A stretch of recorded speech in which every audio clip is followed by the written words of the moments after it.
namanya takkid. Boleh jadi apa yang menjadi umumnya dari pengertian lafaz itu tidak sebenarnya, yang sebenarnya adalah terungkap dalam sebuah ibarat atau ujaran kalimat secara keseluruhan. Ma itu, huruf ma itu lil hasri. Hasr itu membatasi. Tahdidu ma bainal asya minal asya ilal asya, yaitu membatasi dari sebuah pengertian, dari sebuah batasan kepada batasan berikutnya. Artinya pengertian itu hanya itu saja batasannya, tidak menjadi pengertian yang lain. Itu maksudnya innama.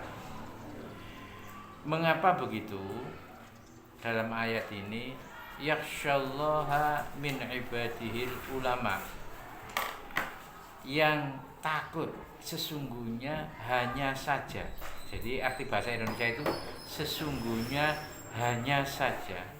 Yakhsyallaha, yang takut kepada Allah itu, min ibadihi, dari hamba-hambanya Allah itu adalah al-ulama'u, yaitu orang-orang yang alim. Menurut kebiasaan orang mengartikan alim itu adalah orang yang pandai, mengerti banyak hal, menguasai banyak hal, dan terampil untuk melakukan banyak hal. Umumnya orang mengatakan ulama itu begitu. Tetapi ternyata bukan itu. Yang terpenting dari ulama itu adalah yakhsyallah. Allah mengatakan hanya itu. Yang dimaksud ulama itu hanya itu, yang takut kepada Allah. Takut itu adalah yataharrak qalbuhu, artinya itu bergetar. Bi ayyusi ba ayyamala khata'an. Ketika orang itu hatinya bergetar, takut, engko ndang reyang iki utawa aku iki utawa isun iku melakukan hal yang salah. Sing salah itu wala yardallahu ilaihi bi khata'ihi. Dengan salah itu kemudian Allah tidak ridho dengannya. Puncak dari orang yang alim itu cinta. Al-hub, cinta. Orang cinta itu tidak mengharap imbalan apa-apa, asalkan yang dicintai itu ridho.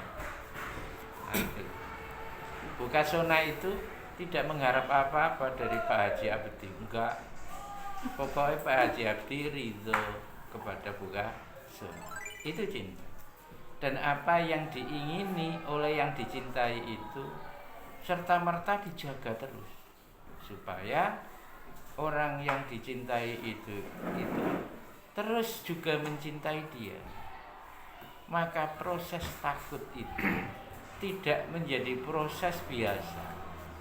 Proses takut kepada Allah itu terjaga setiap saat. Perjuangan berat. Sebab apa? Kono itu diungkapkan dengan fi'il mudhari'.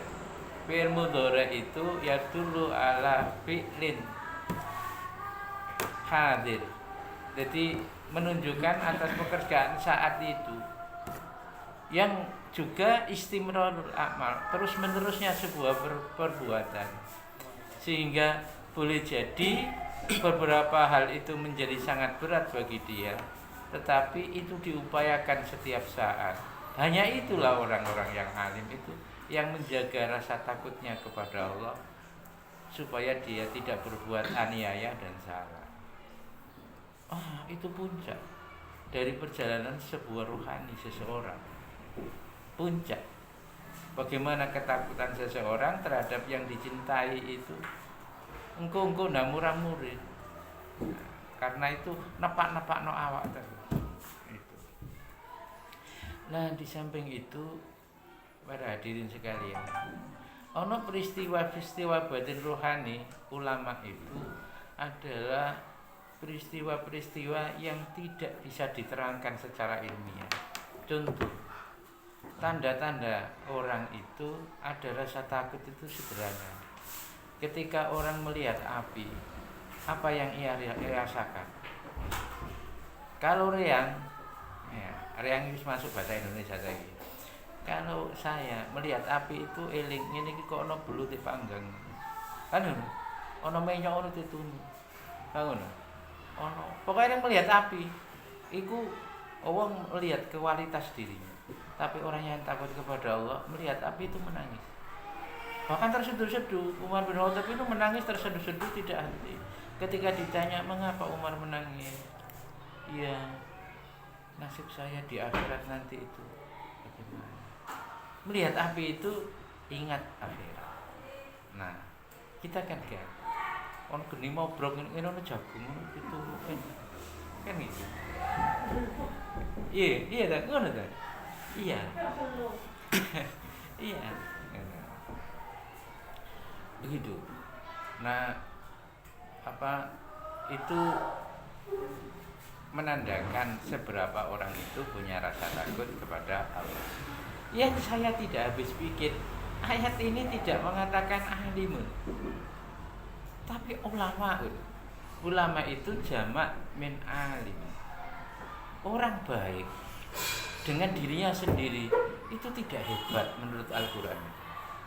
Tapi orang yang secara bersama-sama sama-sama takut kepada Allah, itulah ulama. Maka ulama sendirian tidak menjadi hebat. Maka ketika ini semua menjadi ulama, itu yang dimaksud dengan ulama.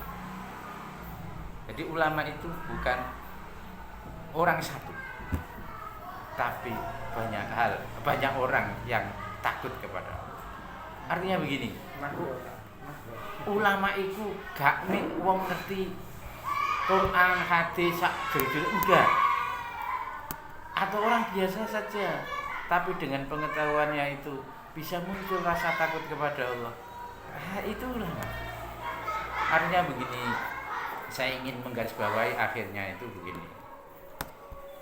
Apa yang kita lakukan itu ketika berangkatnya itu hanya menjaga diri supaya kita tidak salah kepada Allah, itu menjadi benar semuanya. Ayo kita angan-angan.